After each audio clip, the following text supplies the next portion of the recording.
কত সুন্দর লাগে আমাদের এয়ারপোর্টের। এই আগে আরও সুন্দর ছিল, প্রচুর গাছপালা ছিল। এই গাছগুলোকে আমরা রাধাচূড়া গাছ বলি। হলুদ ফুল ফুটে আছে, দারুণ লাগছে, দারুণ এক্সেলেন্ট লাগছে। এইখানটায় পুরো রাস্তাটাই এইখানেও কত হলুদ ফুলের গাছ। দেখুন এইদিকেও তাই, এপাশেও তাই। আর এই আর একটা গাছ এই রাস্তার পূর্ব শোভা। আর এপাশে সারি সারি পাম গাছ, সারি সারি সারি সারি পাম গাছ।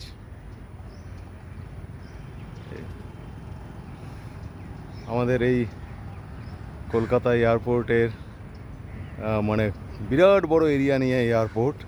এখানে বিভিন্ন দিকে যেখানেই যাই না কেন কিছু না কিছু শোভা পাওয়া যায়, বেশ ভালো লাগে। সকালবেলা তো খুবই ভালো লাগে মর্নিং ওয়াক করতে আসলে, ফাঁকা রাস্তা, সুন্দর চারিদিকে গাছপালা। হ্যাঁ, আর এই যে রাধাচূড়া গাছ,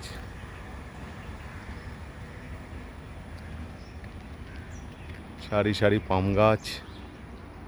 ওই দূরে মন্দিরের চূড়া দেখা যাচ্ছে, জঙ্গলেশ্বর মন্দিরের চূড়া দেখা যাচ্ছে। আর এদিকে এদিকে পুরনো এয়ারপোর্ট, তার ওই ভিআইপি গেস্ট হাউস, লাউঞ্জ, ওগুলো দিকটাতে। আর এটা নতুন হয়েছে এটিসি বিল্ডিং, এখান থেকে প্লেন যাতায়াতের সমস্ত কিছু ওখান থেকে নিয়ন্ত্রণ করা হয়। এই হলো এই রাস্তাটার শোভা, আপনাদের দেখালাম।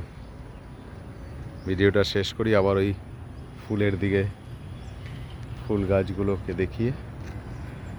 এই ফুল গাছটা তো প্রচুর ফুল হয়েছে।